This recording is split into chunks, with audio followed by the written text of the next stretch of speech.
From the Hanging with Web Show TV's Bargain Basement Studio in Winnipeg, Manitoba, Canada, it's Pillow Talk with Willow Schuyler.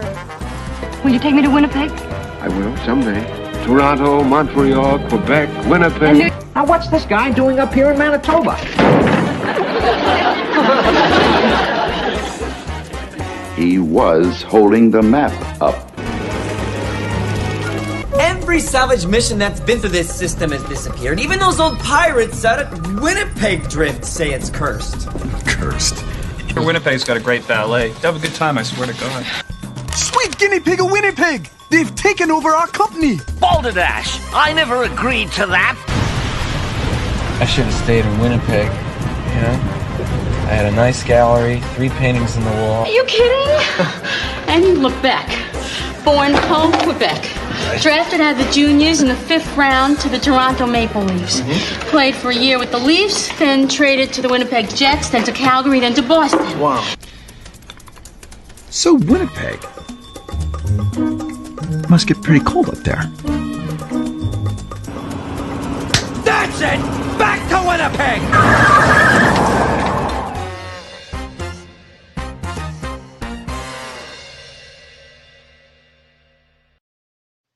Hey, ladies and gentlemen, welcome to Willow's Pillow Talk. I am your nerdy host, Willow Schuyler.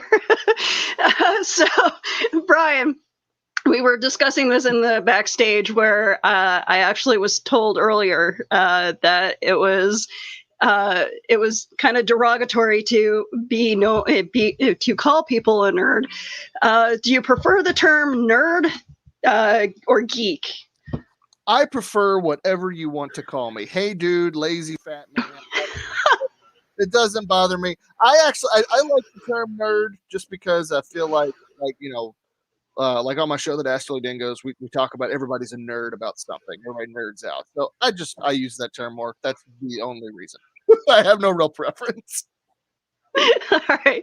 So I'm like, we were both saying that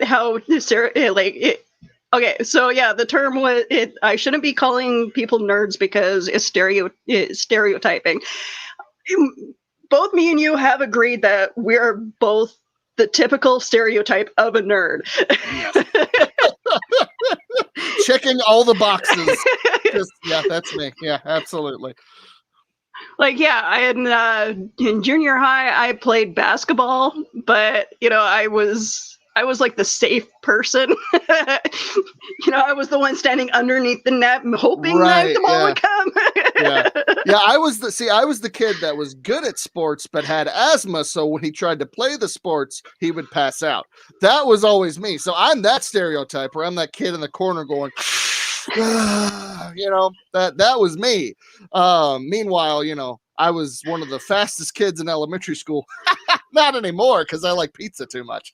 But back in the day when I was athletic, I just couldn't do anything. I feel like I had all these superpowers that I couldn't. My kryptonite was air. Brian, like, this is not okay. You would be picked before me in any sports. I was good in dodgeball because there wasn't a lot of running, and I had good reflexes, and that's really all you need. And I'm big, so like like the nice rubber classic dodgeballs that they don't really have right anymore. Yeah. The ones that had that nice sound when they hit somebody in the face. Yep. I loved those. I loved pelting people with them, and then they got replaced with the little squishy wussy balls, and that made me sad. I was the one that everybody whooped. You were the one that I was just pegging. No, I tried to have some chivalry and not peg the ladies in the face. It was usually just my other hooligan friends that were on the other team.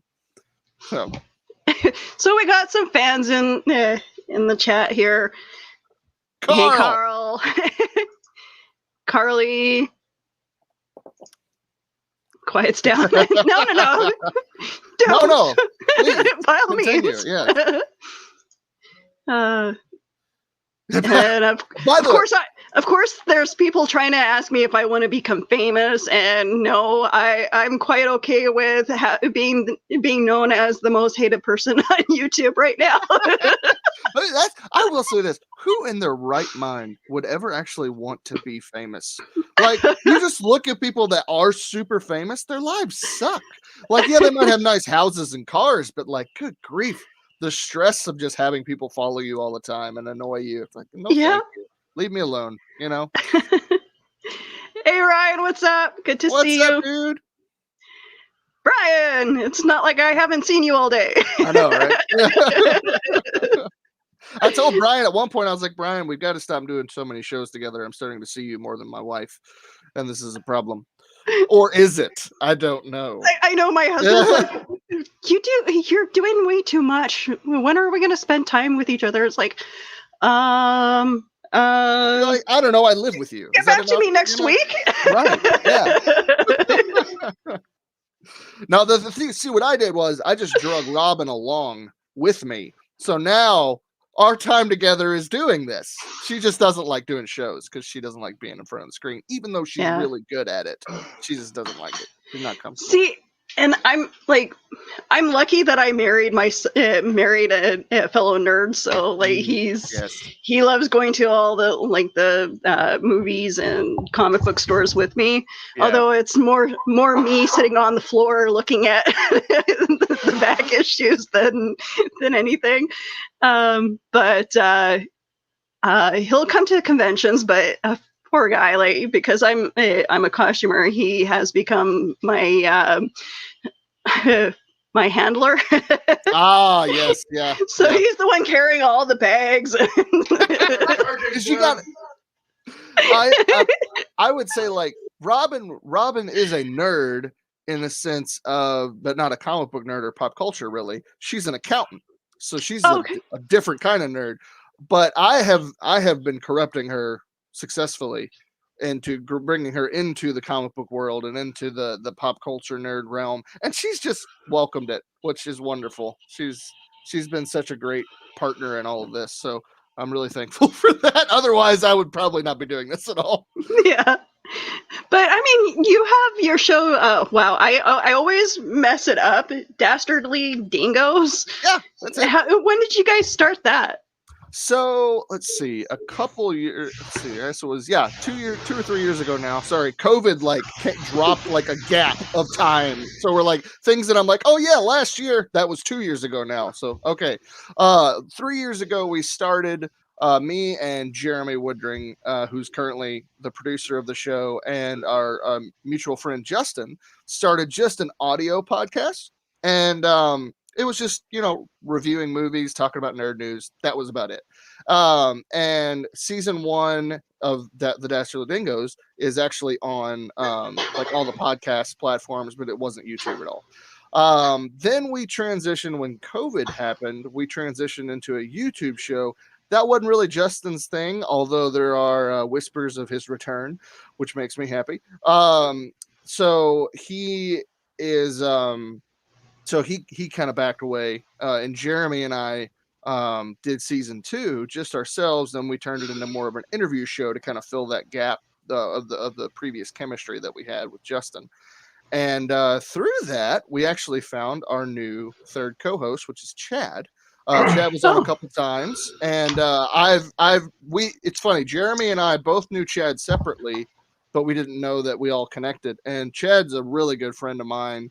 We used to go to like pubs and draw and just kind of hang out and talk, and we did that for a long time, and he is an excellent artist and storyteller, and so we brought him on the show, and he has his own little segment of indie comic reviews, kind of like Comic Book Spectrum, but it's just Chad, and yeah, we've just kind of been, this past year, man, it's been taken off. Oh wow! I think it's like we're like close to 2,000 subscribers now, I think, and it's wow. It's kind of crazy. So yeah, it's fun. It's a lot of fun. So we're kind of taking a little bit of a break right now, just because Chad's gearing up for his Kickstarter next month, and I'm in the middle of one now. So we're kind of taking a tad bit of a break, but we're going to ramp up again here soon. Okay. So yes, we should talk about your Kickstarter and your comic book. Okay. Yeah. So how did you come up with the Nebulizer?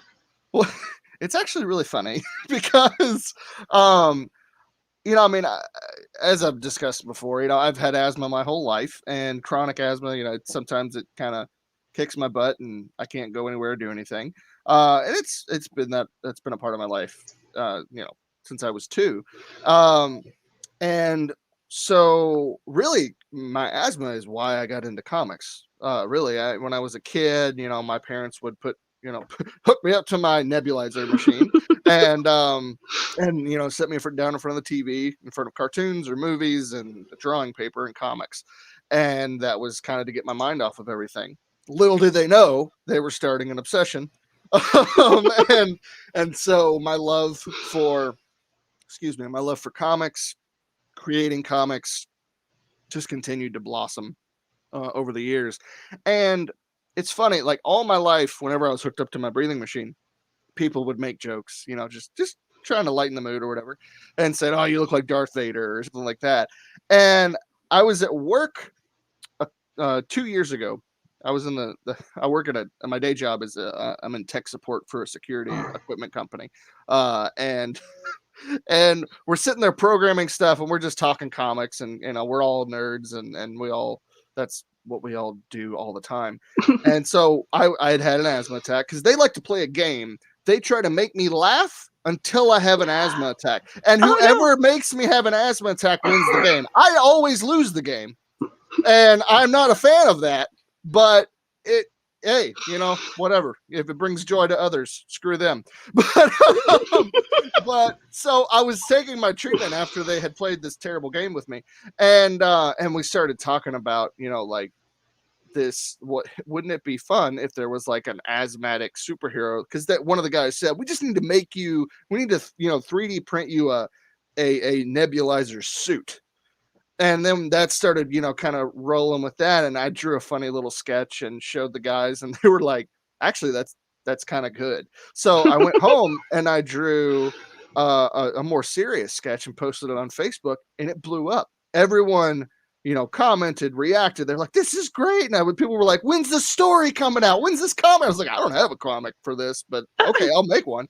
And so that's initially how it started, but it turned into essentially my therapy, really. I mean, it was, you know, especially last year, you know, being a chronic asthmatic, you know, being so high risk during the pandemic, I couldn't go anywhere. I went to the doctor's office and home. That was it for a year or more, actually more than a year. And so during that time, I just kind of used making comics in general as some therapy, because it's just such a passion. But writing the Nebulizer story really got a lot of stuff out, because I wanted to have a lot of fun with it too. That was the greatest part about that. To me, that's the greatest part about this comic, is it deals with some heavy subjects, but it's all in goofy, dumb, ridiculous humor. And that's me, you know, like my other comic, Memoirs of an Angel, it's more serious. Like you know, I'm a Christian. I you know, I went to Bible college, and I have a lot of theological knowledge, and Memoirs of an Angel is kind of a funnel for that, for me to share that part of my life with everybody else. But this is something I can just have fun with. I don't have to, I can make up my own rules. I can, you know, create this weird, goofy world where everything on the microscopic level blew up in a nuclear blast and merged with the macro level. And you've got literally people that were merged with dust mites. So they're all dust mite mutants, and they have, you know, they're mindless zombie mutants that are just allergens that now the main character, Connor, who's inside the suit, who's been, you know, these things have been tormenting him his whole life, he can kill them now. So that was a part that I just had a lot of fun with. And there's a dynamic. So the pitch, if you will, is you know, it's about a chronic asthmatic who's Connor, and it's him and his AI controlled nebulizer suit as they fight through a post-apocalyptic post-apocalyptic world filled with allergen mutants. And I tell people it's kind of like Bubble Boy meets I Am Legend with a little bit of Teenage Mutant Ninja Turtles. Nice. And that kind of sums up the, you know, the story type and also the tone of the book. And like I said, it deals with, you know, subjects like family, you know, what it means to sacrifice, what it means to really face trials in your life, and use them as a tool to further your life instead of sitting in it and, you know, allowing it to overshadow everything. Use it. You know, it may, you know, you're in everybody's trials, everybody's suffering looks different. And I think in many ways, you know, unfortunately, we are stuck with some of these things that we have to figure out what to do with. And it's a way to just kind of harness that and use it as a tool to do some good. Yeah. So. And I mean, you're using your humor to against a serious situation, because I mean, like, I do that too. Like that's a defense mechanism I have. I will always make fun of the situation I'm in, and you know, currently I call it house arrest, and I'm supposed to self-isolate until, but I got a COVID test to make sure that everything was okay. And the one time that I actually like hearing the words negative. Yes. Oh God. Yes. So I'm okay. Like, I go back to work this week. So good, I'm glad. Just house arrest sucks. Yeah, you know, it's funny because I talk, a couple of my friends are super introverts, and they were just like, oh, this is like a dream come true. I wish I had, you know, high risk factors that I could stay home. And I was like, you know what? After the first, because I can have some introvert tendencies. Like, I like being alone. I like, you know, kind of having the me time. That's great. And obviously I use that for creating my comics. After about 2 months of just being at home, I wanted to jump off a cliff. Like, it was so, like, just, and I was really glad that we were previously in a one-bedroom apartment. And then right before COVID hit, we moved into a house. And so I was really thankful. Like, we had a big backyard now. Like, I could be here and I wasn't in this little cramped space. So that was nice. I was really thankful for that. But after a while, man, it drove me crazy. I was like, I can't do this all the time. Last year I was off work for about almost 2 months. And it's like, at the beginning, I'm just like, okay, I get to clean my house. And then after, I think it was like 2 weeks of just like straight cleaning, and I'm just like, I don't want to do this anymore. Yeah, no, thank you. Yeah, I did clean. Like, that's the thing. I hate cleaning the house. I cleaned the entire house last year, and I was like, I am this bored. This is not good. Because otherwise, I'm going to go crazy. And now I ended up like taking drives and things like that, but all it was just a tease. I was like, oh, look at all the places I can't go inside of. This is not fun. Yeah. Like, right now, Manitoba is under strict restrictions, and I haven't gone to see a movie in 2 years. Oh wow! And I'm missing the theater something fierce. I have. I'm really hoping that my gift cards are good when theaters actually do start to open. But I'm like, I have $80 worth of theater tickets that I want to use, and I can't. Like, I love all the Conjuring movies. I think they're probably, at least for right now, they're my favorite horror series of movies for sure. And I watched, I have HBO Max. I watched the new one on Friday that just came out, and I watched it at home. And I was like, this is not the same. I was like, I want the big screen XD IMAX screen for that kind of stuff. And if I'm gonna spend $30 on a movie, I better have like the popcorn and this big screen and the surround sound to go along with it, because $30 on on a little dinky TV just is not fun. And that's the thing. Like, this was the worst part. Robin got me a excellent projector and screen to put outside. Well, right now I can't go outside. So like a week ago, we were outside. I was watching, Castlevania on Netflix outside. It was really cool, big screen. And then I had an asthma attack. and then the asthma attacks just kept happening. I was like, well, this is stupid. So I was I can't go outside to enjoy it. But that's why I'm like craving fall. It's my favorite season anyway, but it's when I can go outside and breathe again. And I just, I can't wait. Just a couple months. That'll be fine. Summer sucks. I'm not a summer fan anyway. Well, I feel very sorry for you. Like at least with my problem, my sinuses, I can somewhat regulate it in a way, but like until it becomes so bad where it causes an ear infection. But you know what? Knock on wood that I don't have to deal with that. But I actually, oddly enough, with wearing masks and should be doing this regardless, but like all the sanitizing we've been doing and cleanliness things that we've been promoting at work, I haven't had a serious sinus infection. And so I'm just like, hey, you know what? It's been a year. It's been a year. Yeah, well, it's one of those things where it's like, maybe there is something to, I don't know, washing your hands. Like, so when everybody was like, just rub some dirt in it. And I was like, no, that's why we're sick all the time. What's wrong with you? Oh, it drives me nuts. Like when as soon as someone hands me cash at work, I'm just like, I bring out the sanitizer cloth. I'm just like, oh man, I don't know what I'm gonna be like. We're doing our first show in July, Imaginarium. And a lot of Nevermorians are gonna be there, which is pretty cool. I'm excited. I'll actually be able to meet Brian K. Morris and elbow shake. Oh no, we're gonna just hug it in there, man.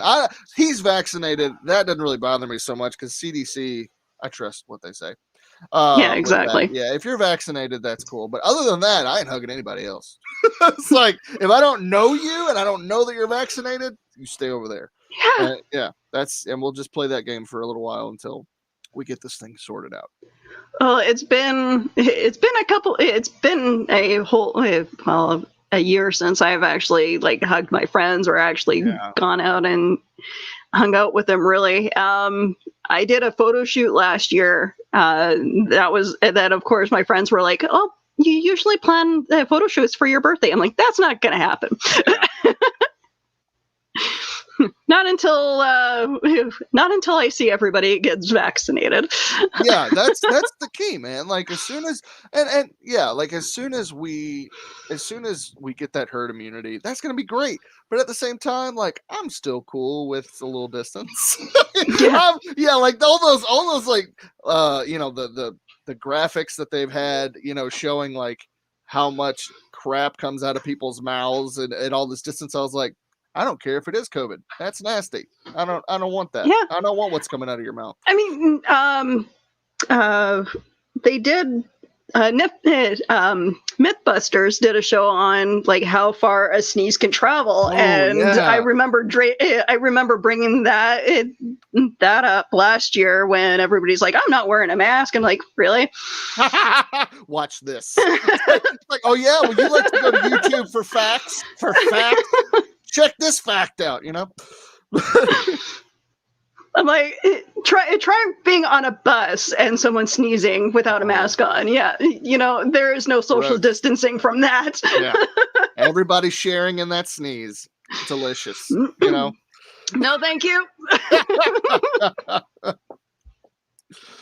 Oh man, but yeah, so like during the pandemic, and that was a great time to be writing a comic about germs that you can shoot in the face. And that's fun. So and the cool thing is this is issue 1, the Nebulizer. This is part 1 of 4 issues, so it's a mini series. So yeah, we'll be doing 1 or 2 a year till it's done. Okay. And your Kickstarter, you got it funded in under 12 hours. Yeah. We have an awesome group of people that when they see a Kickstarter's coming, man, they jump on it. And we haven't gone over 24 hours. This is our 5th Kickstarter. We haven't gone over 24 hours without being funded on our first day, in any of our campaigns. And it's just, it's all because our people just show up, and they and it's fun because like our people show up, and then, we get funded, and then they just kind of trickle in after that, which is really what you want. It'd be great if it was just nonstop, all the way through. That would be crazy. But that I like because I hate having the dead zone in the middle of a Kickstarter, where you get that just period where nothing happens. And so far we haven't really gotten that too much. It's been, we've been getting about at least 1 or 2 backers a day, which is nice.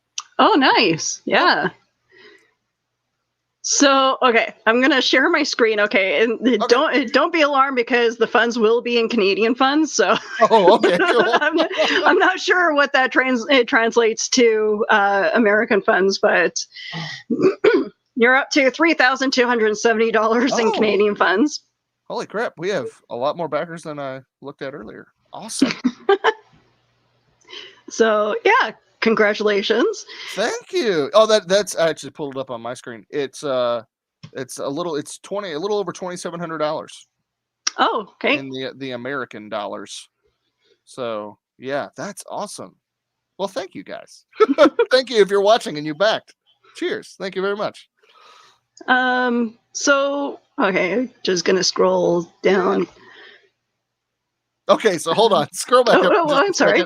No, you're fine. So up one more. There we go. So not that one, the one below. Sorry. No, that's okay. That one, yeah. So that I think I giggled the entire time that I made this page, because all it is just a shot of a dust mite under a microscope, and then it's the definition of what a dust mite is, and then it's the green, lines and everything, the squigglies. It's just essentially just throwing insults at this dust mite, and that's the page 1. So that's what you open the cover, boom, there you go. That kind of just sums up the tone of this whole series. Is just ridiculous, nonsensical fun. That's awesome. Yeah, and that is actually the we also did the variant cover by Seth DeMoose, who has he's just so good. He did a variant cover for us when we did Memoirs of Angel, and yeah, he's been published through SourcePoint Press, and just a really cool guy. So yeah, right now we are actually check out that toy though. That is awesome. Damian Walbren at O Toys put that together, and his wife hand painted that. And he's kind of making his rounds right now on some crowdfunding projects, which is, he's doing a fantastic job. I think he's got a really big order out for the Apex Samurai Owl Kickstarter campaign, and then Luke Stone's hybrids. He's doing figures for Luke as well. Okay. So yeah, he's a great guy to work with, and just a good guy, and he and his wife really put out good product. So it was so weird when I got to hold that figure in my hand. I was like, I made something that turned into a toy. This is super cool. I was like, I never really thought this would happen. So yeah, and we only have 2 left of those. Oh wow. Yeah, we did a small batch of 10. It was limited tier, and it's the highest tier that we have. So, and every one of them is signed and signed and numbered. Wow. Yeah. So I better not find this in a comic book store on the shelf anytime soon, guys. Although that would be cool if it would be cool, but I would be curious as to how it got there. I'm like, wait a minute. Man. So yeah, we've got some pretty cool rewards. I'm personally, and I was this way with Memoirs as well. We're trying to get to 100 backers. Selfishly, I just want this beanie for myself. I love beanies, and I don't have my Memoirs one with me, but that was the one we did a beanie I think 2 campaigns ago for Memoirs. It just says the Memoirs logo, and it's a black beanie, and I love it. And I want that neon inhaler right on my forehead. So it's just such a fun design, and that was really what I wanted to do with this campaign and this book was, you know, I mean, I was a 90s kid, you know, born in the late 80s, raised in the 90s, and you know, so I really wanted to kind of have some fun with that late 80s, early 90s color palette, and it's really cool with this book. I'm actually putting together a playlist on Spotify that at the end of the book there will be a QR code that you can scan, that you can listen to music that inspired the book, and a lot of it is like late 80s, early 90s hip hop and stuff like that. So like the first one on the first song on the list is Everybody Dance Now. So, you know, that's fun. But yeah, I really wanted to just give asthmatics, young and old, a fun hero that they can look up to and you know, point to and be proud of. So there's my lovely wife. Look at her, the one who tells me if things suck or not. Yesterday, it was funny. Yesterday I was working on something and she came in and she was like, no, that's not any good. I was like, oh, fine. See, my husband does that. It does the same. Like, I'll bring him up an idea of something, and he's like, maybe no, or like I'll show him an outfit, and he's like, I don't think so. Yeah. Not really something that I'm into. Yeah. Right. Yeah. It's good to have that. You know, you can bounce ideas off of people that it's safe. You know that they're not coming at you maliciously. They're not trying to judge you, or they don't have a weird agenda. Like, they're just trying to help. And that's what she is. Oh, I'm very much aware my husband judges me harshly, but or that, you know, hey, whatever works for you. So, and that he knows I love him anyway. And that's Stephanie Menard. She is awesome. She is the editor on this project. She is great to work with. She's a horror writer herself, and has been published through SourcePoint Press and a few other publishers, indie publishers. She's excellent. She has her own series called I'm gonna butcher this. Aeonian, I think is how you pronounce it. At one point I knew how to pronounce it and I stopped saying it, so I forgot. But yeah, she's great to work with, an excellent editor, really encouraging, and really glad to have her on the team as well. So okay. Yeah. And then we just have the timeline and, you know, all the things that say, hey, I know Kickstarter's a risk. All the legal techno right, babble. Yeah. Well, it kind of is, but at the same time, like, we take as corporate as this sounds, we do take the risks and challenge section seriously because, hey, I'm a backer of, I think I've backed over 150 projects on Kickstarter, and there have been a few that I'm still waiting on. You know, like, I've got one that I backed on Indiegogo 3 years ago. Still don't have it, and there's no progress. So probably just gonna call it a loss. Yeah. So, like, I understand Kickstarter. There's unfortunately not a guarantee you're gonna get the things that you pay for. Unfortunately, so I try my best to be like, hey, I backed these. I love Kickstarter. I love crowdfunding, but there is a risk. I just want you to know I've actually completed everything I've done. Everybody has everything, you know, in a timely fashion.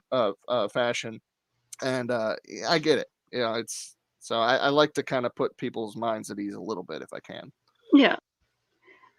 So I saw earlier, Ryan had a question.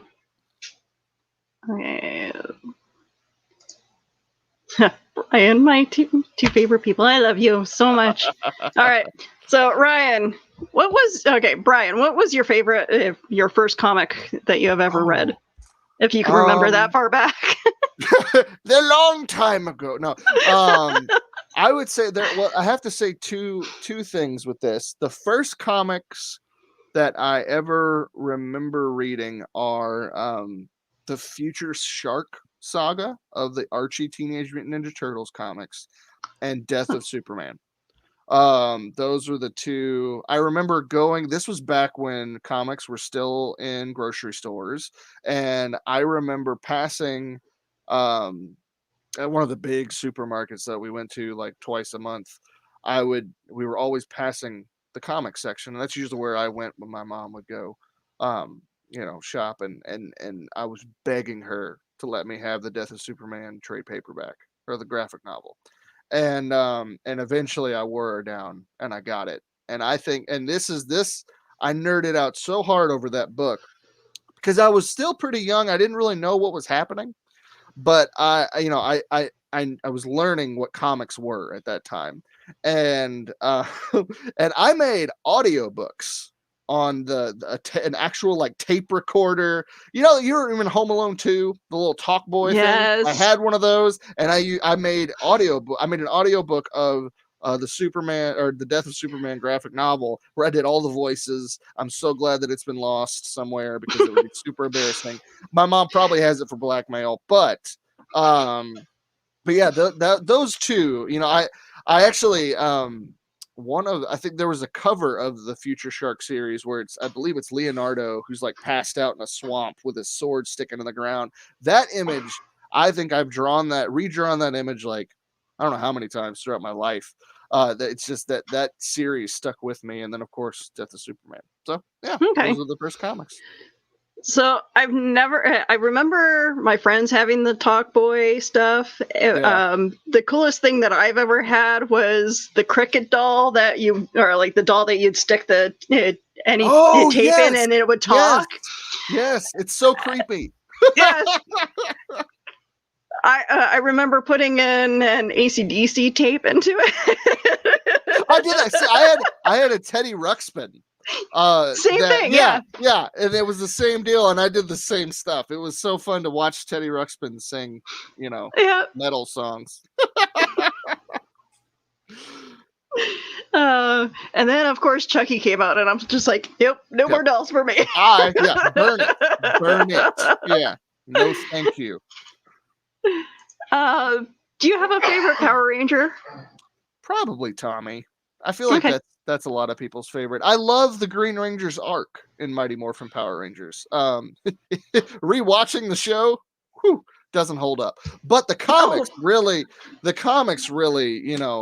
take the same story and put it lives up to its potential in the comic book series that came out not too long ago. But Tommy's story is just awesome. I love it.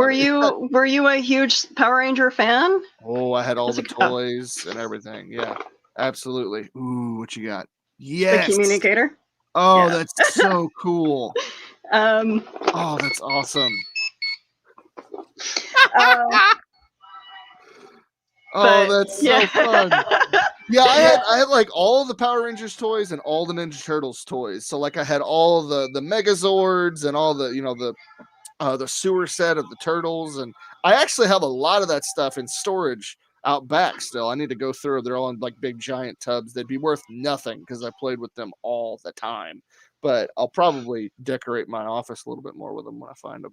Yeah, that's one of the things that I definitely want to do is eventually I'll clean out my costuming room, and then me and Joe are supposed to switch rooms because his Lego room is taking up way too much space.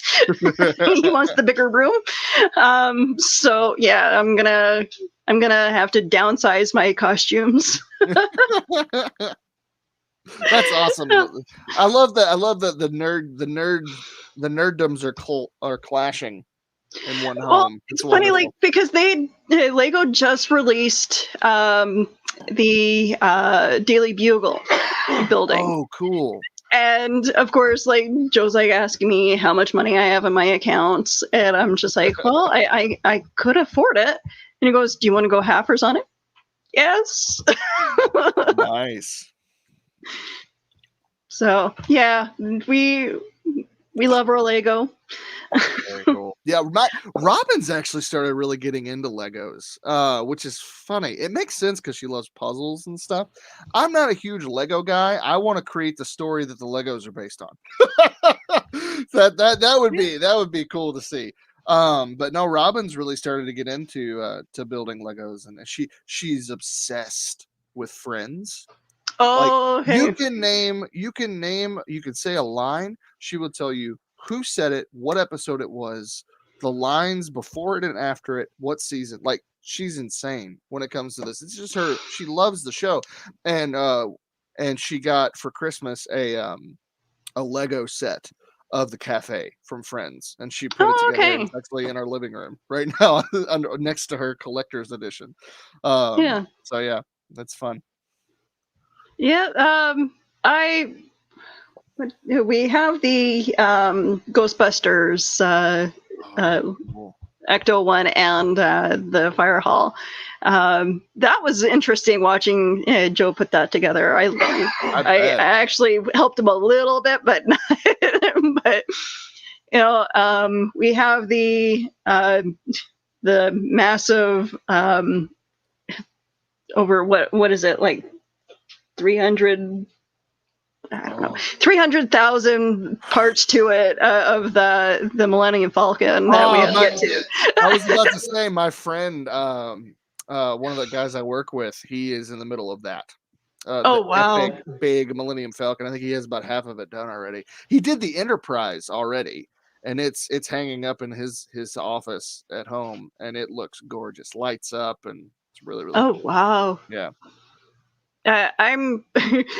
We're trying very hard not to spend all our money on this stuff, but it's so hard because we don't have children, so hey. Yeah. That's the thing. Like we don't splurge a whole lot, but we don't have kids either, and we like to be somewhat charitable with our money, but at the same time, have some fun too. That's exactly. That's what it's there for. So. And we have our cabinets full of collectibles that we've collected over the years. I'm a huge Resident Evil fan, so anytime that I see something, a figurine of Resident Evil, I'm like, oh, I should pick that up. Yeah. Pop figures are evil. You start on one, and then you have to collect the other ones to go along with it. I would agree with you. I have actually been really lucky where my a lot of people send me pops. I don't know why. I'll just I don't know why. And I love them. I enjoy pops. They're cool. I don't really have an obsession with them, but I have a lot, and I maybe bought 4, but I have probably 45 of them, and I've only bought I guarantee you I've bought less than 10 of the ones that I actually own, because people are just here. They're worse than tribbles. You turn around and you have more than you thought you came out with. The coolest one, I gotta show you. Well, this one, of course, is one of my favorites. The crow here, but this one is probably the coolest one, other than the one that other than the one that Jeffrey Hayes gave me of the Witch King from Lord of the Rings, which it's all the way back there. But this one is a chase of Hellboy, where his horns are, still intact. And one of the guys I went to high school with, he named Ben, he just showed up at a Comic-Con one day. And he was going to pick up his book because he backed one of the Kickstarters we did. And he was like, here, I thought of you. Because he knows how much I love Hellboy. I was like, dude, you rock. But that stuff happens all the time. People just here, here, this is fun. I'm like, I'm glad I have friends that like to give me stuff. I don't think I've reached that part of any of my friendship with anybody that they're willing to give me pop figures. So. Yeah, I guess I don't know. I guess I just have really, really charitable friends, which is wonderful. But yeah, that's honestly how I ended up with most of the pops that I have, which I love. I love looking at them. They're cool. So, but yeah. So apparently Cookie is encouraging Brian to do more shows. We may have to talk about doing that debunking show. Okay. So does he mean though shows like Comic-Cons or shows like this? Because the last time I heard Cookie was like, if you do another show, I'm going to kill you. So I'm sure as long as Brian keeps Cookie fed. As long as that happens, I think we're good. Yes, Brian is everywhere, and apparently I'm trying to get there myself with how many shows that I do. I don't know how Brian does this. I was thinking about this before I came on tonight. I was like, man, like I don't even take the full brunt of the Dastardly Dingoes. Like I write the outlines, and I'm kind of the face of the show. Jeremy does everything else, and that kind of already, just that alone, just kind of exhausts me a little bit.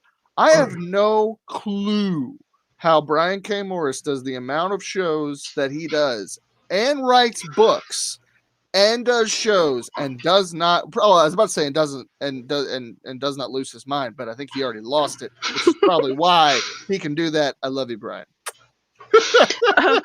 When I took broadcasting, I was more than happy to stay in the background of everything, and I'm just like, I'll just be, I'll be a copywriter, and I wasn't really that into being in front of the screen or being on the radio. Like I wanted to be a radio host, yes, that was my main goal. But then I fell in love with copywriting and all the background work of everything.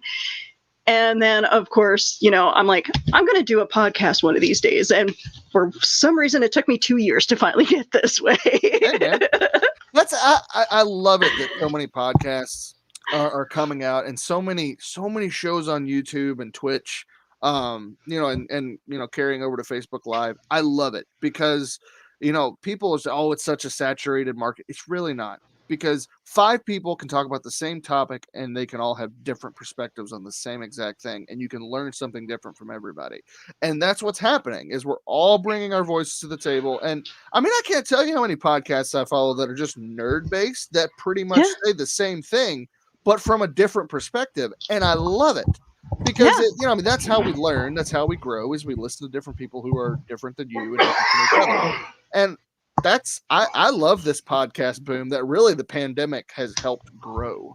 I think that's the one thing that I'm going to miss about it when everything starts to return to somewhat normal is, how close I've become with, I don't want to give this up. I don't want to give up my podcast, but I will definitely enjoy being out into the world a little bit more. Mm-hmm. But I'm definitely going to miss how close I've become with so many people online. Oh yeah. And so I'm definitely going to have to find a way to keep my show going and my life with hanging with Webb, because there's yeah, I was very happily proven wrong last year, because I used to be one of those people that were like, oh, online friendships aren't real friendships. That's bullcrap, because I can't tell you how many people I have met, present company included, where I actually consider my friends. And I have never met you all in person, but I talk to you all the time on Facebook, and I'm listening to different shows, and that there is real friendship, that there's a real bond there, that it honestly can grow very, very deep. And my guys on Comic Book Spectrum, we talk all the time now.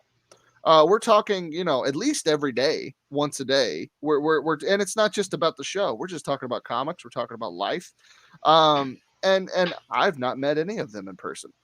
And that's why like Brian and I joke, but it will probably be pretty emotional in Imaginarium when we meet for the first time, because he has become such a close friend of mine over the last year, and very thankful for this online community. But I hear you. It is a weird adjustment, like kind of, because I've now been back in the world a little bit for about a month or so.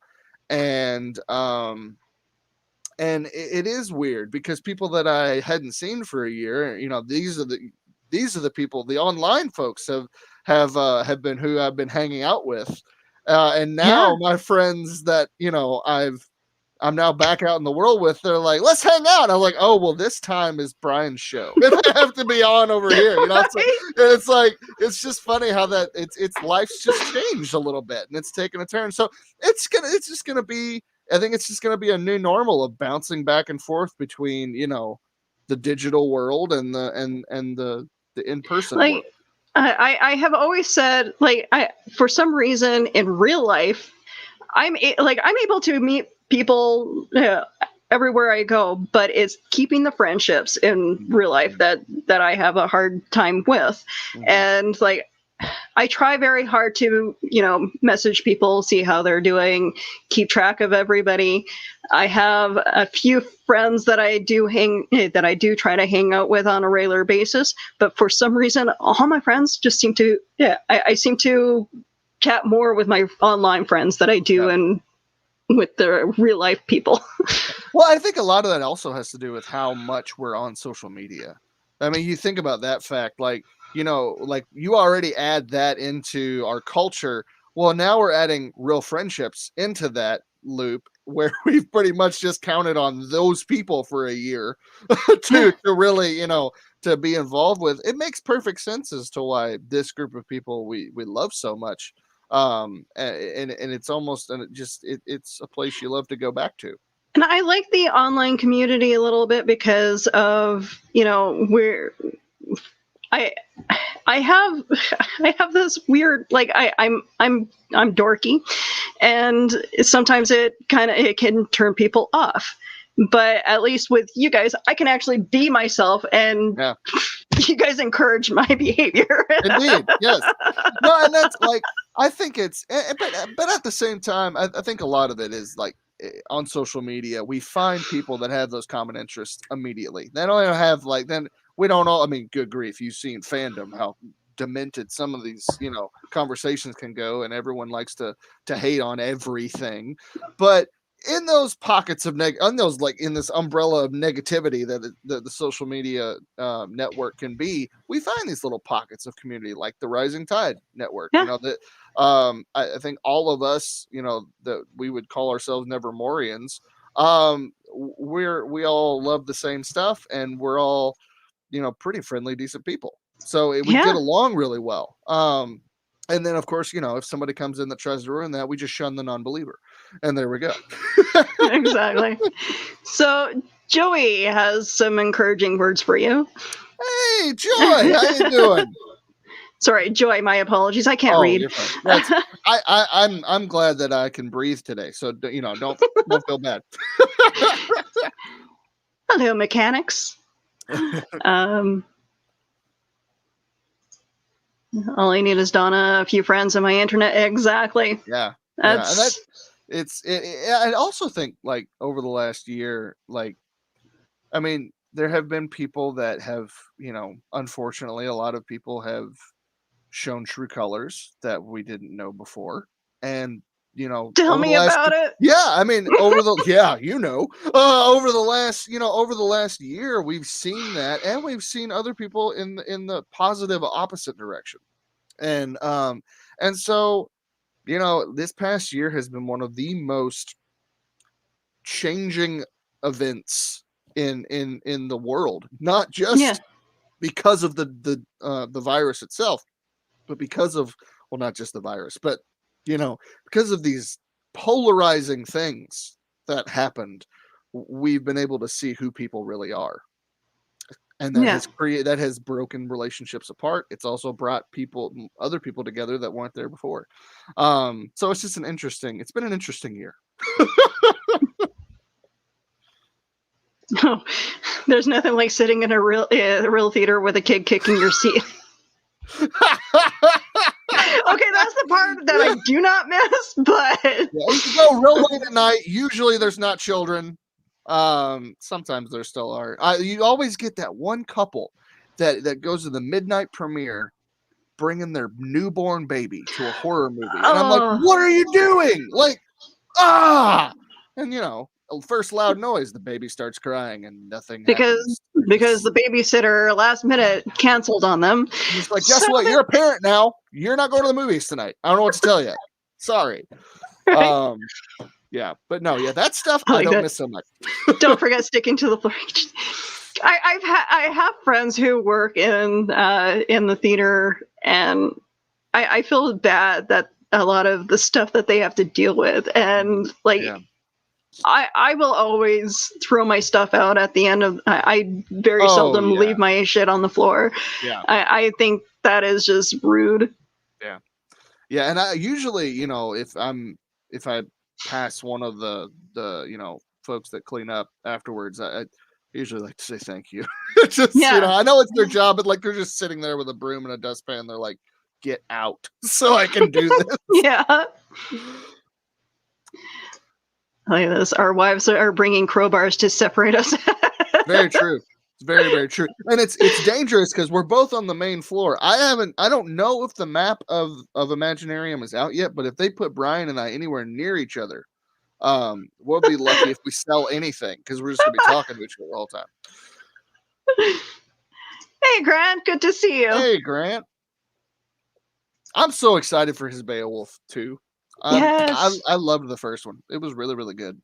Concrud. Yes. Still lives. Oh. And that's the thing. This time when Concrud happens, everybody's going to be paranoid. Be like, do I have COVID? Is this Concrud or is this something that's going to kill me? Oh, no. Sanitizing. Not looking forward to that sanitizer and I'm not going to shake anybody's hands. That's not happening. I'm just be like, I think actually we're looking into doing like a plexiglass setup as well. I'm not kidding. Like I'm just like I don't know what these people are going to bring in front of my booth. So we'll see. We would have pledged, but sewer blew up. No. Oh. I need a credit card specifically for backing my friends' Kickstarters and buying their art because I swear, like as soon as conventions start again, I'm just gonna be like buying all the art, and that's what I do at conventions. I'll either I try not to take part in the costume contest because I leave that for the actual skilled people. I've seen your stuff. It's really good. You should consider doing that. I really think you'd. Hey, I've seen crazy like thousands of dollars put into this cosplay, and then I've seen like you bought that at a Halloween store and kind of ripped it. Like the two very different extremes be up there on that stage. So you are a good. I would say some of the things I've seen, you're definitely leaning more towards the better realm of that. So I would encourage you to go do it. My Mystique costume is a Princess Leia, the sexy Princess Leia costume, just with the sleeves cut off. Hey man, look, honestly, like I think to me, the most creative cosplays are the ones that have been homemade, put together. They don't look like they're store-bought, right? Like, don't get me wrong, the store-bought ones that are like, like you look at like the 501st, Star Wars cosplay stuff when it's actually the Stormtrooper outfit, that's cool. But the things I appreciate more are the ones that put a lot of time into it, and you can tell. And no, the dimensions aren't all perfect. It's not, but there's a lot of love and time that's been put into that stuff, and I appreciate those more. The skull belt that I made for my Mystique costume, I spent so long on just drummeling the holes into it so that I can put like the strings in it so that they can stick together. And then of course they kept like rotating each other. And it's like, I got to figure out a way to get them to stay. But yeah, no, it was just a pain in the ass to do all that. And it was just like, there's definitely got to, like, I bought these little skulls from the dollar store, and I didn't realize how hard it would be to get holes drilled into them. You live and learn. But yeah. I can't imagine trying to put a costume. I don't have the patience. It's so funny I say that. Like Robin's like, how do you have the patience to make a comic? I was like, I don't know. I love it. I don't love doing cosplay. That would drive me crazy. But I really appreciate people that do put that time into it because it's a huge passion. That's great. No. I barely have the guts to do Slave Leia. Lady Death, there's no way. You know what? Hey, Nick, I'll cosplay as Lady Death. Is that okay? I think I'll just keep the beard too. It'll be great. Yes. Picture it didn't happen. Right there we go. I'm sure there's a way that you can make the manly version of it. Oh no, I'm not gonna make a manly version of it. I'm gonna go full Lady Death. It's gonna happen one day. Not gonna tell you when, because I don't want anybody to hold me to this. All right, everybody back his comic book now, because I want to see this happen. All right, I'll tell you this: if we get over $15,000, I'll cosplay as Lady Death. There we go. You heard it here, folks. Oh man. And if that, I'm serious too. If that happens, I will. No shame. I'll just do it. I'll be like, "Look, you earned this. I'm sorry." Oh, that is so becoming a clip on my YouTube channel. YouTube and Twitch. That'll be all over YouTube and Twitch. I'll break the internet. It'll be great. You get pop figures. I get beer. Yeah. Hey, all right. Or you could get both. There you go. Yeah. We're talking about our show. Yeah. One day we'll actually go ahead and do it after the crap that I dealt with today. I definitely there's more people that I need to piss off. Yes. That's what I said this earlier, but like in all seriousness, like you're making the right people mad, and I like that. That's a good thing. I salute you, madam. Well done. It helps when I have a sister who I'm the youngest of two siblings. Mm-hmm. I should not be the smartest one. It works out that way sometimes. I don't know. It's frustrating. Yeah. No, hey, I get it. I get it. Sometimes that's the hardest part of disagreeing is when someone's your family. That sucks. I mean, I can deal with the fact that, one decided to do it to herself with drugs and alcohol, but the other one just did it on her own free will. So yeah, that's hard, man. But yeah, that I have always believed in science above anything, and it like you learn about this stuff in school. yeah, it's kind of amazing to me how many people just kind of. I think what it is it's people that are that put out, like right now. I know I just started like 3 sentences, but like right now, my friend Justin is watching. He just finished watching a documentary about the guy who started the big anti-vaxxer boom, right? The dude literally made up a disease that is not provable. And the study that he ran was only in 12 people, and he refused to make it peer-reviewed because he knew that if he did, it wouldn't go anywhere and it would get debunked. It would get rejected so what he started doing was he just started making YouTube videos and doing his own thing. And he lied. Like all the stuff that he has said is fact is wrong. And he actually came out and said that there's a cure for, because there's people saying there's like a link between vaccines and autism, which is that has been proven. Yeah, it's time and time again. It has been disproven. Yeah, it's not a thing. But like he's continuing with saying this crap, and he said that there's going to be a cure for autism itself, and it's a pill that you'll take, or it's orally. You'll take it orally every I don't know 3 to 6 or every other day for 3 to 6 weeks, and it comes from his bone marrow. And I'm just like, how do people believe this guy? But this is the guy that started it all, and he was a doctor. He's not anymore because he lost his license. And wow. And it's just you look at people who say do your own research, and they go to YouTube. And I watched last year, I was just curious. I watched a couple of the QAnon videos just to see what all the hype was about. And within the first 2 minutes, I knew immediately these things weren't true. A couple of the things I had like professions that I had been a part of that they talk about, like what really goes on. And I was like, no, it doesn't. It's like, I did this thing for 2 years. This isn't real.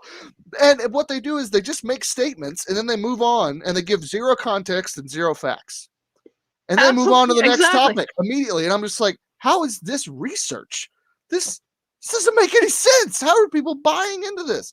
But all it is a lot of people, it's anti-establishment stuff. It's we don't want the man to be telling us what we need to believe is true. And it's like, okay, well then who are you going to believe? If you send your kids to school to learn about the stuff, to then get it, to get an education, to then be an expert in something, but then you say, don't believe the experts.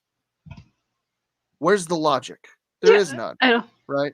All right. That's all. I'll step off my soapbox now. I'm glad that you said what you did, because that gives me something to look into as well. And because my sister last year around this time was sending me all these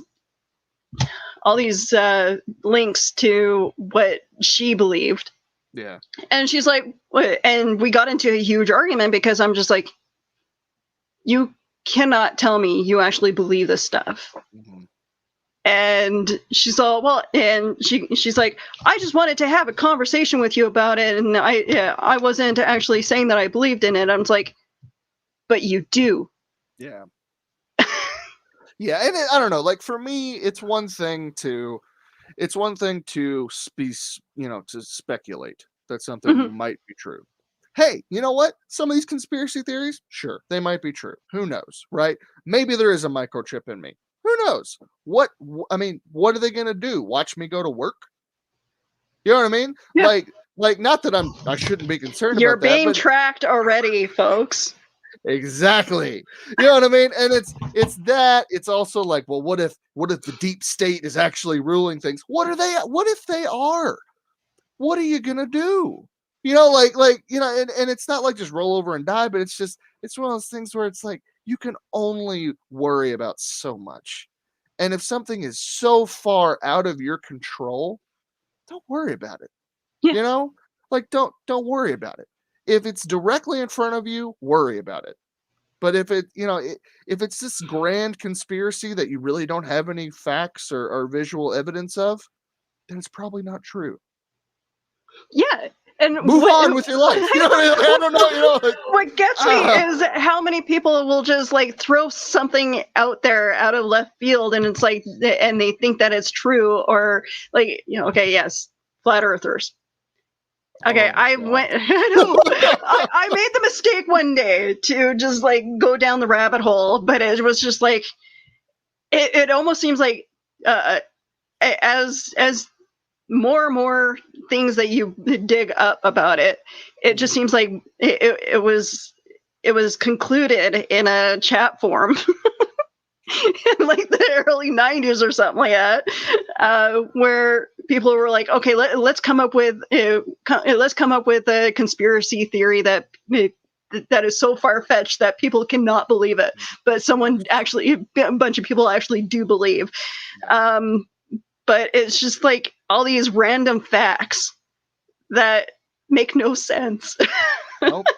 And that's the thing, like I love, and at a certain point, because I like to be polite with people and give people the benefit of the doubt, like I get it. Hey, look, I'm a Christian. I believe some crazy things are true. I understand. To people that, aren't Christians, they look at some of us actually deserve to be looked like they're crazy, but like I get it, right? Like people can believe stuff that's weird to other people. But if you're looking at, like, if I'm looking at this figure and I'm saying this figure doesn't exist. Yeah. Okay. So if you're at that point, I have fun with you. So flat earthers, I have a little fun with you. If they're trying to tell me the earth's flat, I double down and I'm like, wait, you believe in the earth? Yeah. Because why not? At that point, you can't talk to them with logic because they're nuts. So, like, you just got to roll with it at that point. Have a little fun and then move on. Like just, hey, why not? Exactly. But the whole 5G thing, like the fact that my sister was just throwing out all these links to me, and she's like, and I was like, at first I was kind of playing along with it, and I'm just like, yeah, one of these days we're gonna have, you know, an amalgamation of all these, you know, intelligent people coming together to rule our Earth. You know, hey, if we have that already, though. I'm like, if they're intelligent, please come rule the Earth. I need intelligent people to rule the Earth. We've seen unintelligent people rule certain countries lately that have, you know, he's like, just, yes, I would actually welcome some people with some sense. That'd be fantastic. Yeah, but I mean, sure, okay, let's have Bill Gates, you know, do his 5G rollout. We have Elon Musk sending up all his stuff. Right. You know, he's essentially Tony Stark. So there's that. I mean, why not? Why shouldn't we allow these people to rule our Earth? Because I think they'd run it a lot better than what it's. And let's be honest, they already are. You know what I mean? Like it's so our culture, everything that works. It's all corporately run.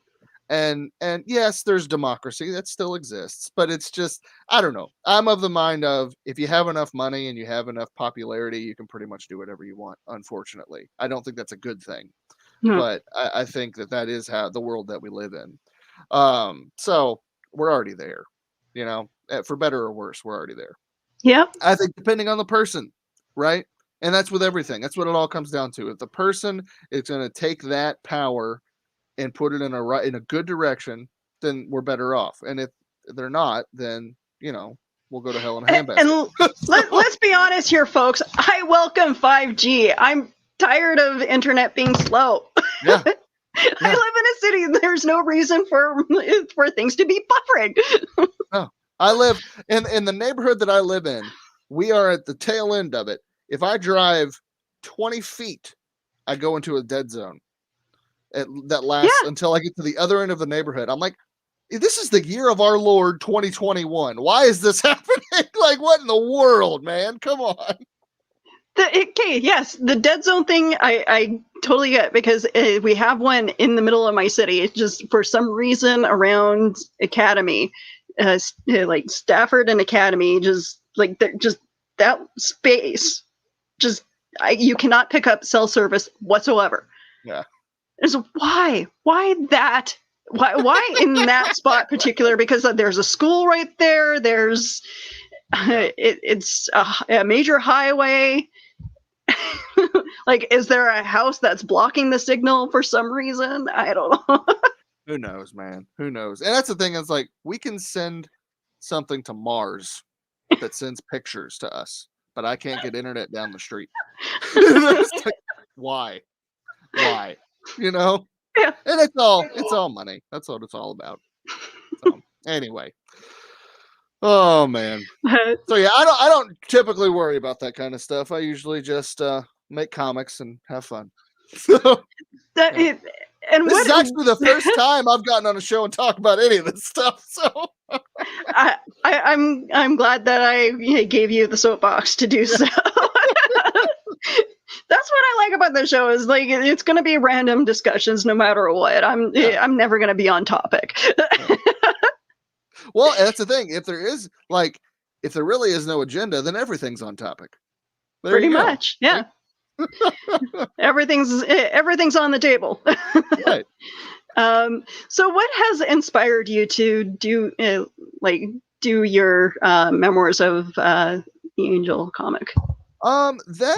So I for a while I thought that I was gonna go into vocational ministry, either be a youth pastor or something like that. I thought about being a counselor for a little while, and I have done that for a little bit. But there was always that passion of making comics, telling stories. I really, for the longest time, I wanted to do it. I just didn't know how. Okay. And so when I was going to seminary or Bible college, and kind of learning a lot of the theology behind the Bible, really trying to figure out why I believed what I believed, kind of going back to like doing actual research and not just being someone that, dies on this hill really strongly. Well, why do you believe this? That's important, because if you don't have that information, then you're just standing firmly on something that you're clueless about. And so I was really on this journey, with my faith, of just really learning what the Bible actually says, why the books that are in the Bible, and how can we actually trust that these are real? How, all these different things that a lot of people ask and a lot of people wrestle with. And, and through that process, this story kind of emerged. And it was one day, I was, kind of just studying, I don't even remember what topic it was on theology, and the idea of just, I've always been fascinated with supernatural stuff and demonic horror. How horror in general has always been a fascination of mine, and I thought, wouldn't it be cool if essentially you took the movie like The Exorcist and you pulled back the curtain into the spiritual realm? What does that look like? And because if you have something that's this evil, right, like this diabolical, this awful, pure evil, well, then what's the opposite of that? And of course, the Bible says it's God and angels and all that. And so I really wanted, and I hate Christian entertainment. It sucks. It's cheesy. It's family friendly, which, let's be honest, if the Bible was made into a movie, it would be NC-17. It just would. There's some crazy stuff in there.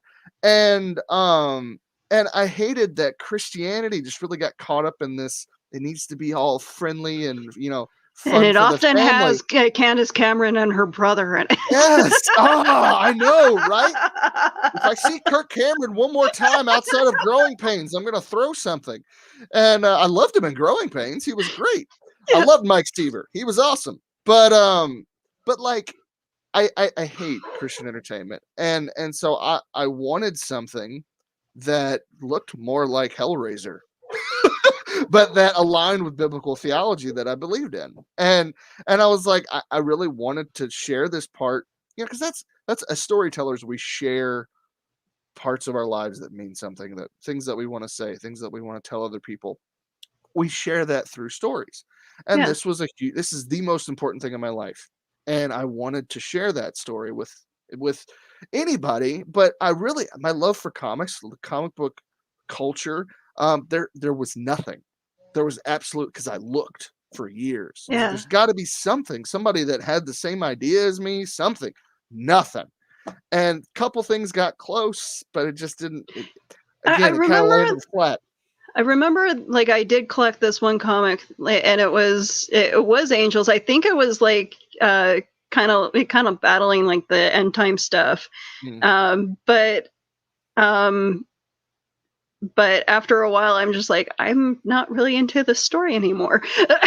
And that's honestly what really got me a lot of times too, is the story usually sucked. It was like, okay, what I see, it's essentially a sermon in a comic book form.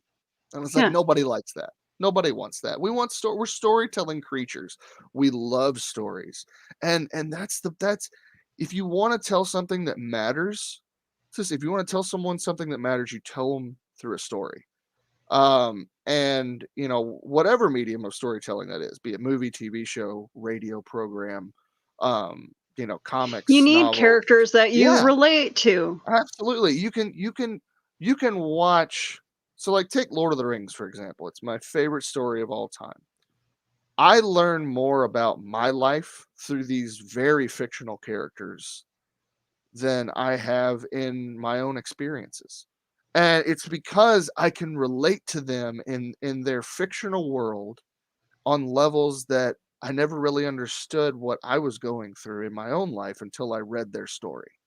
Yeah. And then seeing what these different characters are doing at this different time really reveals something about me, something about my loved ones, and it's something about life. You learn life lessons through reading and telling stories.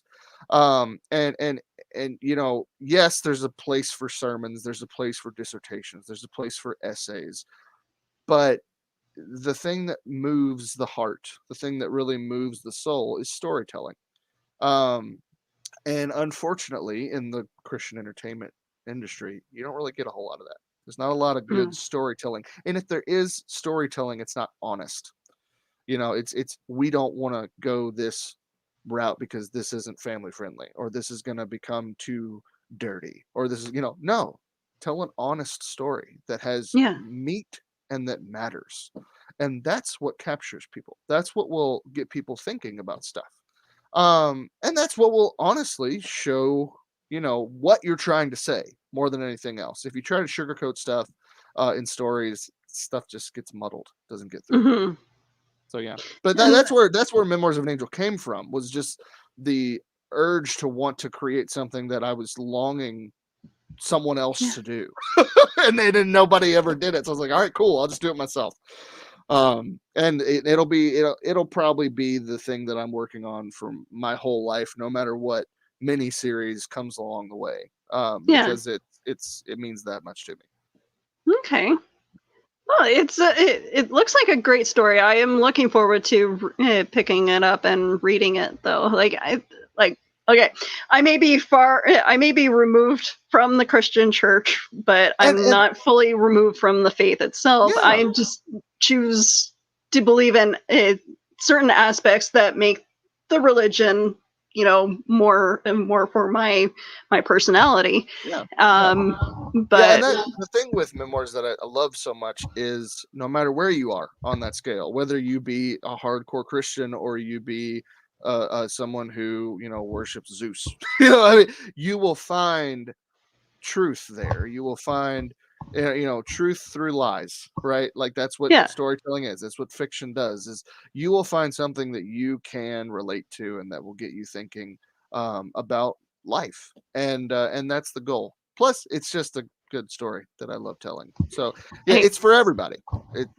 That's. I had a thing for Christian music back in the late 90s. Oh, late 90s Christian music. Woo-hoo-hoo. Actually, it's so funny. Every now and then I'll bust out like an old Newsboys album or something like that, and I'll listen to a couple songs, and some of them still hold up. Most of them don't, but some of them still actually do hold up. I actually I enjoy the Newsboys, DC Talk.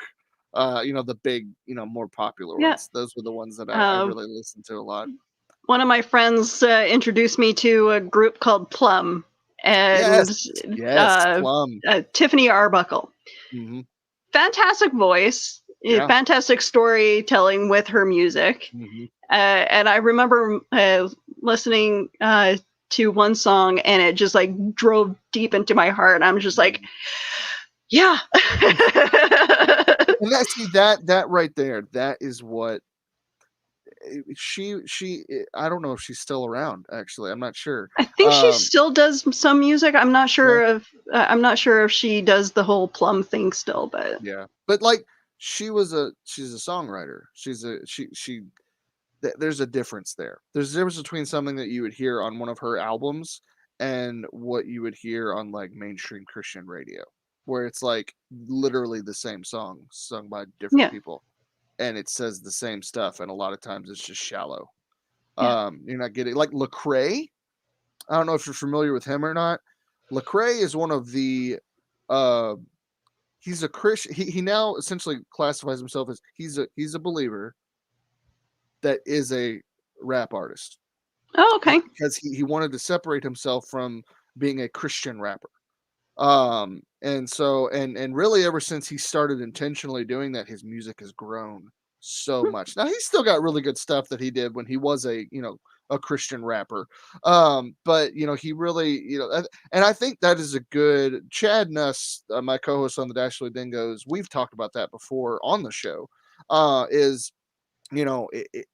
don't think in anybody's religion or anybody's worldview that you should be classified as your worldview shouldn't become a genre, right? You should take your worldview and do something within a genre like that, like Christian entertainment. I've used that term, but Christianity isn't a genre.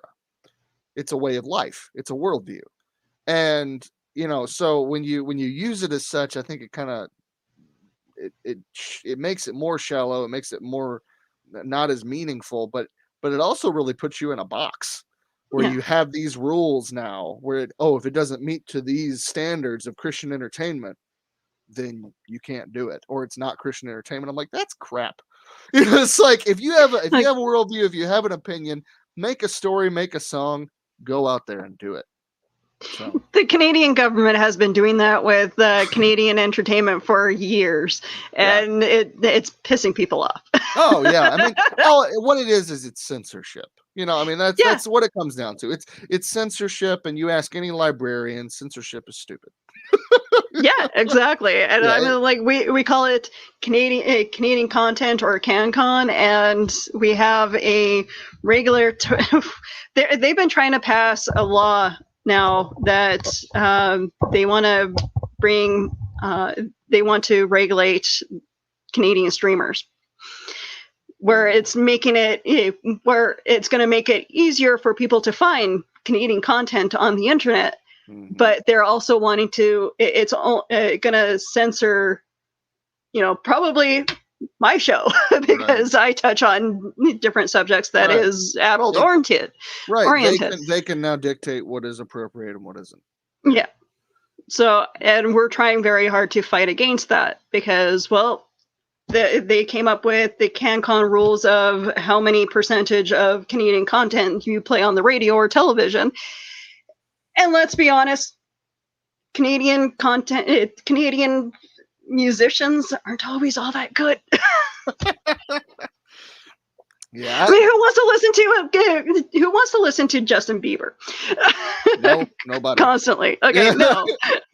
No, I mean, I would say this. Like, it's good to have I think it's good for a government to take a stand on stuff, right? Like, there are obviously things that are wrong, that are ethically wrong, that should be not censored, but taken a stand against. However, I would say, I think if you get to the point where the government is trying to tell you what you can and can't watch, or you can and can't, like, say through a story or through, a YouTube show or a streaming show, you're getting to a dangerous place. Because here's the thing, you let a lot of for better or worse, you let the people decide what direction, what is essentially something that needs to be taken off the air or not. And what people do is they use their time to tell you that, their time and their money. If you have say you have a comic book that promotes racist propaganda that attacks, that's homophobic, that just blatantly bullies and attacks, minorities, or fill in the blank, right? Do they have the right to make that book? I would say yes. However, we as the consumer have the right to use our money, or not use our money in this case, to say, no, that's garbage. You can make it, but we're not going to buy it. Yeah. And eventually, if enough people don't buy it, it'll go away. Now the person won't go away as far as their thoughts and worldview, but that book won't sell because, and that's how you fight it, and unfortunately you'll have people that'll be like, oh, the book's great. Okay. But really that's how you solve, I think, at least attempt to solve some of those problems. When the government steps in and does it for you, it's a slippery slope. Yeah. And I mean, like, when it came to radio stations, and I mean, we still do it now, where we're trying to find loopholes around like making sure that we have enough Canadian content playing. And I mean, we have a Canadian government-funded channel, CBC, and every so often there will be a program that is top-notch. But other than that, it's like crap 24/7.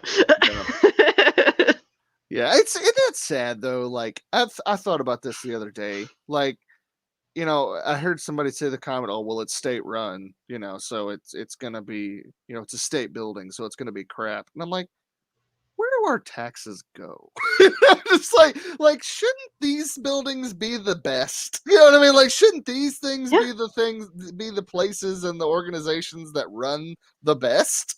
And it always ends up being the opposite. And I'm just like, why is that? It's just so many people that are using these things, using these funds for their own political gain, and that's garbage. Hockey is supposed to be our sport.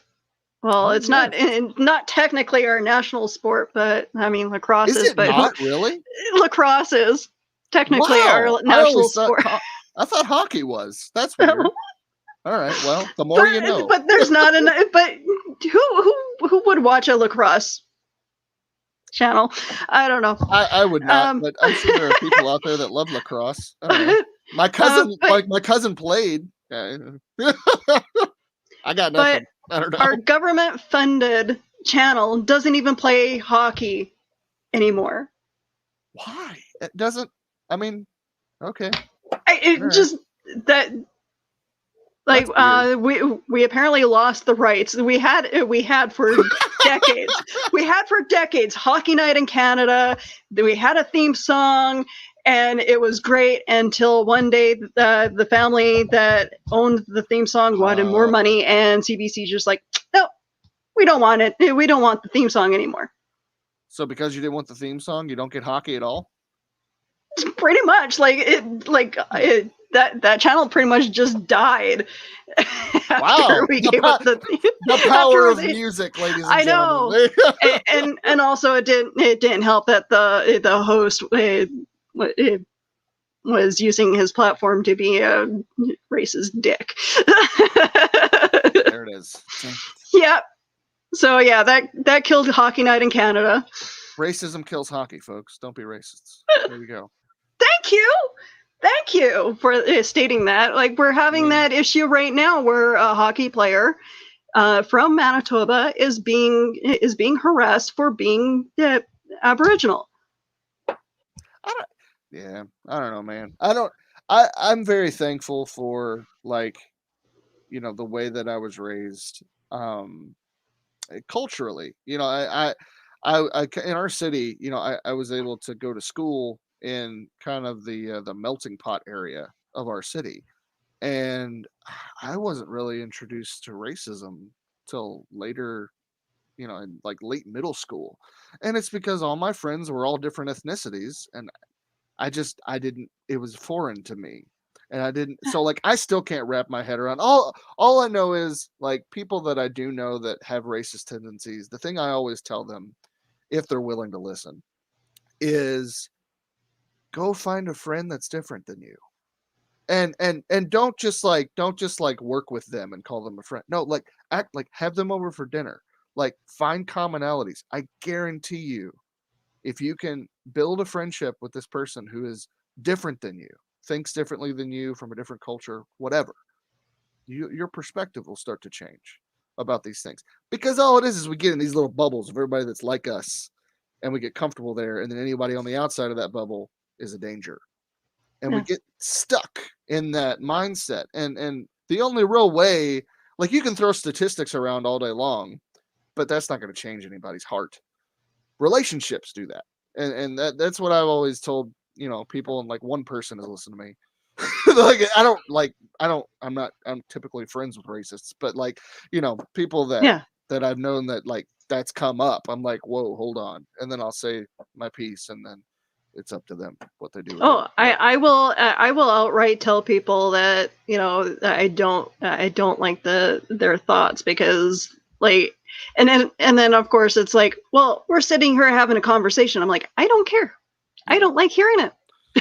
Yeah, that's the whole thing where it's like, oh, well, we can disagree and still be friends. It's like, we can, to a certain point, because at a certain point, if our disagreement breaks ethical boundaries, then no, you know, maybe we can't be friends, because you've breached that point. So that whole idea of, you know, we can disagree and still be friends is good, but like I said, once it reaches a line that's crossed, That's where I reached a point where with like politicians and even the host from Hockey Night in Canada, Don Cherry, would use his platform to say whatever he wanted because it was free speech. And then people were like backing both him and Trump up around the same time, is stating, oh, it's free speech, but free speech is free speech only works if there is consequences. Yeah. Well, that's the thing is you are free to say whatever you want to say. However, there's consequences for some things that you say. You know, I mean, you going out, like I live in Louisville, Kentucky, the epicenter of the Breonna Taylor stuff that happened last year. Right. And a lot of the protests and things happened here. You have every right to go downtown, hold a sign, march. That is your right. That is freedom of speech. There should be no consequences for doing that at all. Mm-hmm. However, if you're in a conversation with somebody and you say something, you're free to say whatever you want to say. But if what you say is offensive to the other person, then there's consequences there. Yeah. Like, you have to realize that, and it works in personal one-on-one situations and public situations, right?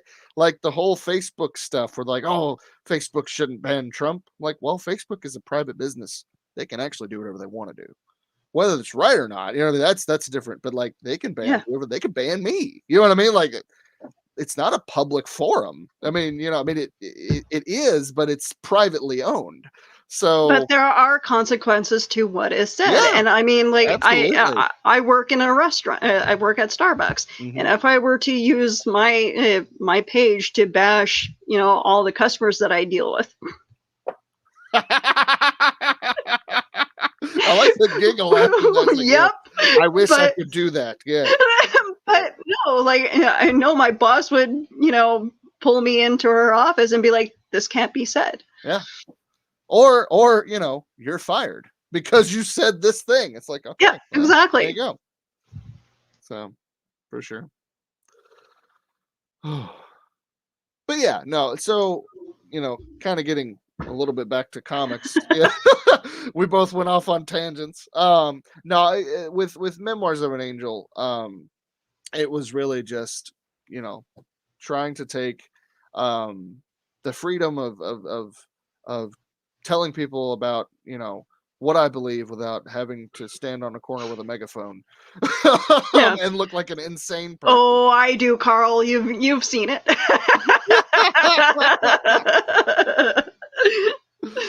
Oh man. But yeah, that was kind of the goal behind Memoirs. So okay.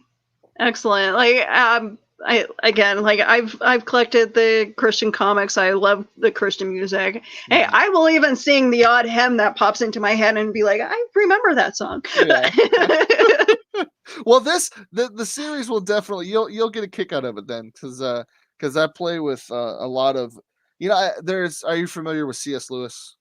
Yes. Okay. So I really kind of take his theological perspective of it's mere Christianity. So it's the umbrella of Christianity, and it covers, all the different facets of different denominations, Catholicism and everything. It's not denominationally specific or anything like that. It's just the core themes that you find that are interwoven throughout the story that, it has some characters that are biblical in it, and others are just people I made up. Okay.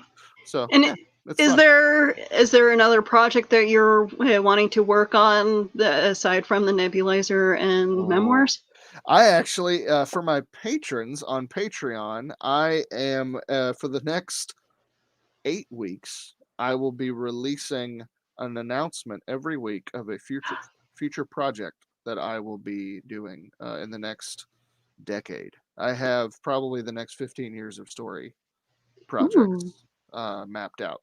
So I need that credit card that to support everybody. Well, don't worry, they're not coming out. They're not going to come out all at once. I've kind of scheduled them out to where it'll be the schedule that I'm working with now is I'm going to be doing Kickstarters for Memoirs of an Angel, 2 to 3 times a year, and then an additional mini-series project once or twice a year. So it's busy, but I love what I'm doing. So I'm just going to keep on trucking. So yeah, I've got quite a bit coming up in the next few years for sure. And how are you finding Patreon? Is it working well for you? Yeah, I've unfortunately I've it's kind of taken a back seat to some things, but here in the next few weeks, I'm really going to start ramping some stuff up, producing some exclusive stuff on Patreon. A lot of my patrons are friends, that really wanted to support. As far as getting total strangers in there, I haven't really tried, so I can't say too much. But the little bit that I've done with it, I've had pretty good success. Okay. Yeah. Excellent. And I thought about putting myself on Patreon, and I just feel really bad because sometimes I have a hard time even updating my own Facebook page. That's honestly that is the biggest struggle. It really, really is finding the time, and it's just a discipline. It's scheduling time is the hardest thing in the world. But balancing, the comic and the Kickstarters and the Dastardly Dingoes and now the Patreon page, it's starting. There's a lot of plates that are spinning right now. So it's unfortunately, when I'm focusing on a couple over here start to fall. So that's the hardest part, is just finding the time to update it. But honestly, the people that continue to show up are the reason that it makes me want to do it even more, because they're there. They keep showing up every month. They keep giving me funds to help fund what I'm doing, and I really appreciate that, and I really want to reward them for doing it. So yeah, that's how I like that. So your Dastardly, oh my God, there we go, Dastardly Dingo show. Who's the next person that you're interviewing? I'm trying to think. I actually know this. I'm pretty sure this Wednesday we are going to be interviewed by Ted Davies. And I think we're just recording that though for a later show for TED Talks. But yeah, the next interview that we have lined up, as of now, we're going to start focusing on reviews this summer. So reviews of different movies. I know Chad hates horror movies, so I'm really trying to get him to watch the new Conjuring so that we can do, because see, Jeremy loves horror movies now. He didn't used to, but me and a friend, Andrew Morris, What the Niche podcast, kind of talked him into getting into horror, and he has. So Chad's my next project. So if I get him on board, the next movie that we will review will potentially be The Conjuring 3. Okay. So yeah, that'll be fun. See, I can't watch horror movies around my husband because he doesn't like them. The last time I watched a horror movie was The Grudge. Oh man, that's been a while. Jeez. I end up watching these movies without him because, and of course, like I'll watch. I just watched actually. What was it? The zombie. The Zack Snyder zombie movie. Army of Dead? It's actually a really good movie. I've heard it's pretty good. I want to check it out still. I love Snyder. I love all his DC stuff. And, yeah. I love Dawn of the Dead. I thought that was fantastic. So I was excited when he was coming back to zombies because he does them so well. I loved it, and like I'm a huge zombie fan, so it's stuff like that will always excite me. And I love the fact that I had one guy even agree with me, saying that he said to his wife that that was the best Resident Evil movie. That's awesome. Yeah, we need one of those. So. And as I'm watching it, I'm just like, oh, Joe would love this movie. So I kind of felt bad watching it without him, but at the same time, I'm like, he doesn't really like horror movies. But at the same time, it's not really a horror movie. Yeah. And that's a pretty safe bet. Like if you don't like horror movies, then you probably don't like zombie movies. That I would go with that. Yeah. But yeah, no, I watch The Conjuring. I'll what was it, like the the last one was like with the nun. Oh yeah. So here's the thing. I totally will admit that The Nun is probably not a good movie, but I love it because I'm a sucker for like cheesy, spooky movies. So like I look to my left or right. I look to my right here and I see the Dracula, the old school Universal monster movies. I have a whole shelf full of them. And I just love the spooky tones that fill those movies, and The Nun is packed full of that stuff. And so like the setting of the movie, the mist blown cemetery next to the old abbey that's haunted, and that right there is 85% happiness to me. So the acting just has to be a little good for me to just absolutely love that movie. So I posted like a ranking system of the Conjuring universe the other day, and the Nun is actually my third favorite movie in all those. Oh, okay. Yeah, I love it. See, and then it's funny, it's like every now and then we'll go through our PVR, and once in a while, like I'll record a horror movie that I saw playing on TV. Like it's like, oh, okay, this is playing, and then I'll record the next showing, and Joe will be like scanning through and goes, "Why did you record Annabelle?" Because I wanted to check it out. Yeah, man, it's fun. I was surprised with Annabelle Comes Home. That movie is fantastic. It's like the Goonies in the Conjuring universe. I loved it. It was so much fun, and it was not what I thought it was going to be at all. Yeah. So I really harshly judged the Annabelle movies at first because I'm 6'2", over 300 pounds. If a doll comes after me, I'm going to kick it. Like, it's done. You know what I mean? But that's not what Annabelle is. Annabelle is essentially a conduit for demon. So, like, there you go. That makes sense. So, Annabelle doesn't really do anything in the movies. The doll physically does pretty much nothing. Her head may turn creepily. That's it. Everything else is like demonic monsters coming at you. And I was like, okay, I can dig this. This is cool. So there you go, folks. Give things a chance before you just say they suck. Well, it's funny, like Joe mocks me every so often because we went to see the remake of the Amityville Horror. Oh yeah. And I thought it was great. But Brian Reynolds? I thought it was great. They did a good job on that. Yeah, they did. And Joe's like, I turned on a couple of lights before going upstairs or whatever. And he's like, you're scared. It's like, this shit can happen, dude. Right. I was like, hey, half that movie was documented. It's like, you don't think it can't happen here? Come on, turn that light on. But yeah, I mean, hey, aliens scared people back in the 70s. So I love. See, there's a difference for me between like, there's two different types of scary movies, right? So there's like Saw, the Saw movies, and then there's like stuff like The Exorcist or The Conjuring, things like that. Like there's the spooky, fun, jump scare stuff, and then there's just the gore fest. I'm not a huge fan of the gore fest stuff unless it has a good story tied into it. Like that's why I love Hellraiser, because it's like torture porn kind of. Yeah. Like, but at the same time, it's got a really good story attached to it, and I love the first Hellraiser movie. And it's super gory. It's gross, but man, that story is amazing.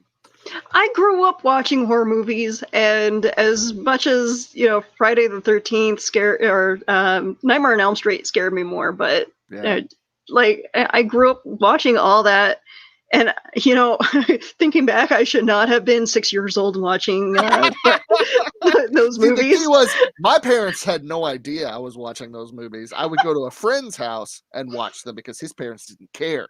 And I was like, yes, this is great. And then I'd go home and have nightmares. And my parents were like, why aren't you sleeping? Like, what's wrong with you? I was like, nothing. Because I didn't want to get in trouble. So, but yeah, no, I saw Halloween when I was 8. And it kind of scarred me for life. Like Michael Myers still scares the crap out of me because of that. But like Michael Myers, Chucky. I didn't see Nightmare on Elm Street till I was a teenager. So I thought Freddy was kind of funny more than scary, especially in what was it, the Dream Warriors, the Welcome to Prime Time. Then he hits that. I laughed out loud when I saw that for the first time. I was like, this man had a dad joke right before he killed somebody. So,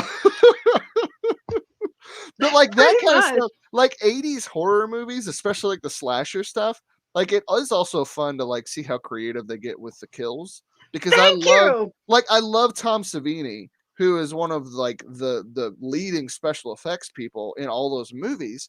And like, I love like seeing someone get stabbed with practical effects and trying to figure out how they do it. It's so cool. It's so cool to do that, because that's all the 80s movies was just practical effects, and some of them suck, but some of them are really good. Like half the Friday the 13th movies, I'm just like, how do you shove a clothes hanger through somebody's neck and make it look real?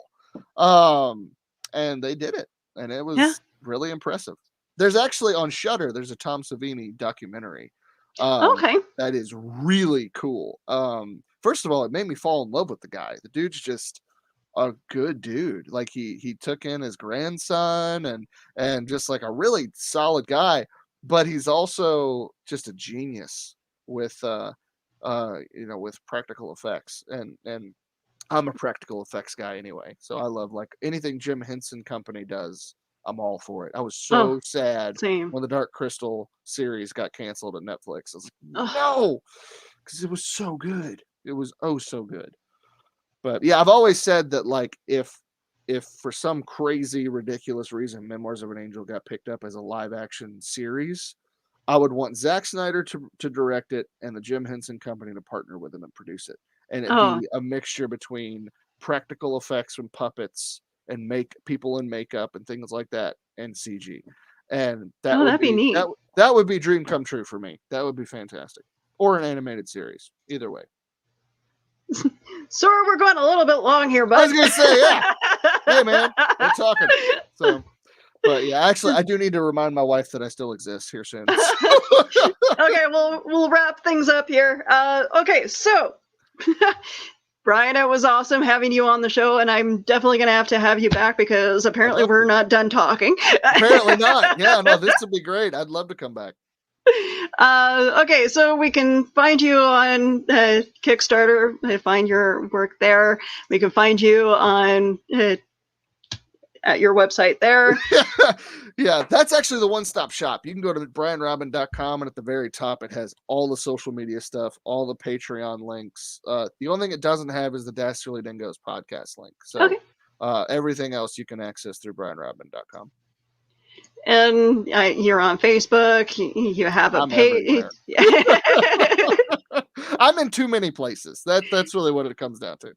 Yeah, social media is great for that, though. It's you can create your page. You can create pages for all your projects, and as long as you don't get shut down again, well, we'll be able to find you. That was annoying, but hey, you know what? Facebook is really finicky lately too, and they're actually going through right now. They're going through my old videos, and it's like any little sound effect of a song. It's like, oh, we can't. We have to block this one. And it's like, really? Honestly, I'm kind of glad that my previous account got hacked and everything got lost, because now I don't have to worry about it. Because guess what? My new profile didn't exist a year ago. There you go. Facebook. So there's that. Well, you'll probably get banned on Facebook because I just said that. But all right. Well, I did some like karaoke stuff, and it's like, oh no, we can't have you do that. And no karaoke is allowed anymore on Facebook. The bots will come after you. That's how that works. And that's the funny part about this is none of this is run by human beings. It's all just bots that are like, oh, this trigger word. No, we're going to take it down. It's like, you don't even know the context of this. What's wrong with you? I know, right now it's one like ad has like a blocked image because for whatever reason, and it's like, okay, so her earring looks like an eggplant emoji, and I'm just like, and I took a screen cap and I zoomed in. I'm like, that's not an eggplant emoji. Oh, good grief! It's just a funny design of an earring. Yeah. But the bots can't tell. That's the thing, is that they're programmed to catch a certain shape and, blur it. It's like, okay, whatever. Hopefully they'll figure it out soon. And if not, oh well. But I mean, we can talk forever. Should probably let you go. You guys can find me all over social media. I am the social media socialite. I am the program director for Hanging with Web. You can find me on Willow's on Skylar Productions. That's where I'm hosting my show from. I'm all over Facebook, Instagram, Twitter, Twitch, everywhere. And I should play this video. I'm GW Pomager. I'm Dina Marie. I'm Sage Ia. I'm Thomas Carter Rochester. Hey, I'm David Thompson. Hi, I'm Kevin. And I'm Mia. Hi, I'm Mark. Hey there, this is Dave Adams. Hi, I'm Rosemary Rose. Jerome Conner here. Hey guys, it's Josh Bauer. It's Willow Schuyler. I'm Cosplay Michael. Abba. It's your boy Country. I'm Ryan Permison. And I'd like to ask you guys, please subscribe. Please subscribe. Please subscribe. Please subscribe. Please subscribe. Please subscribe. Please subscribe. Subscribe. Please subscribe to HWWS Web TV. Great bunch of people. And don't forget to smash the bell. Ring that bell. Smash that bell. Hit that bell. Hit the bell to be notified. Hit the bell to get notified of new shows and videos. You're going to want to do that, so do that soon. So we can cross that 20,000 mark. And get us to 100,000 subscribers. To 1 million, and 10 million, and 100 million. On HWWS. Web TV. You'll really like it. I guarantee it. Thank you.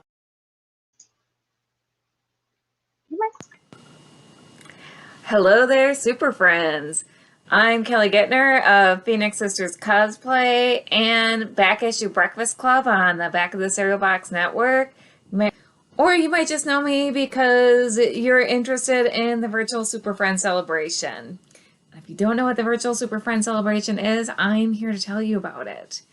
This is a perfectly free virtual convention that's coming up Friday, June 11th through Sunday, June 13th. This will be hosted on Phoenix Sisters Cosplay, our YouTube, and our Facebook. So links down here. And this convention, it's completely free for you to participate in. You can log in and watch the live streams, or you can watch the reruns if you don't have the time to watch the live streams. If you watch live streams, there is an audience participation aspect. This con is also a charity. And we are supporting the Actors Fund.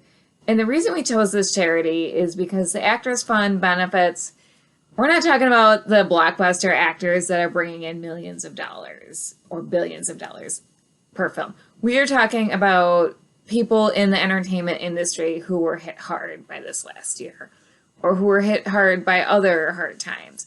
The Actors Fund is there for them because you're raising money for a good cause and you're getting a whole weekend's worth of entertainment, all from the comfort of your living room. So what more could you ask for, really? I hope you join us. All right. So thank you again for joining me today, and we'll definitely talk more later. Absolutely. Thanks for having me. This was no problem. All right. Have a good night, everyone.